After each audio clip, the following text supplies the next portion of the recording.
Yun guys, isang pinagpalang gabi po sa inyong lahat. You know what guys, binigyan lang ako ng Panginoon ng Bible verse ngayong gabi, and I would like to share it to you guys. Alam niyo po, sinasabi po sa banal na kasulatan sa unang Korinto, chapter 10 verse 13, wala pang pagsubok na dumating sa inyo na hindi nararanasan ng ibang tao. Tapat ang Diyos at hindi niya pahihuntulot na kayo'y subukin ng higit sa inyong makakaya. Sa halip, pagdating ng pagsubok, bibigyan niya kayo ng lakas upang makayanan ito at ng paraan upang malampasan ito. Alam nyo guys, marami tayong pagsubok na pinagdadaanan ngayon. Sobrang dami po niyan. For example, namumroblema po tayo sa financial, sa relationship natin with our family, emotional problem, health problem guys. Sobrang dami po nating pinagdadaanan. Lahat tayo dumadanas po niyan guys. At lahat po yan guys, pinahihintulot ng Diyos na mangyari sa atin to test our faith. Pero alam nyo guys, kahit pinahihintulot ng Diyos na maranasan natin yung mga problema, yung mga ganyang bagay, tapat po ang Diyos at hindi niya ipahihintulot na kayo subukin ng higit sa inyong makakaya. Meaning to say guys, hindi tayo bibigyan ng Diyos ng pagsubok na hindi natin kayang lampasan.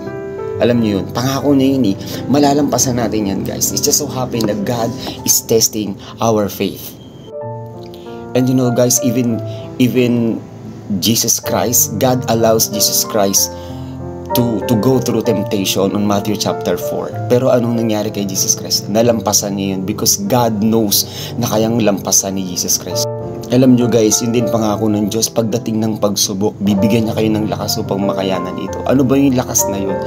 Saan ba tayo kukuha ng lakas na sinasabi ng minsan kasi guys, kapag may problema tayo, like for example, financial, ang hinahanap natin tao. Naghanap tayo ng tao na malalapitan na mahihingi ng tulong, na mauutangan guys. Nakakalimutan natin na merong Diyos na nangangako sa atin na bibigyan niya tayo ng lakas upang makayanan ito.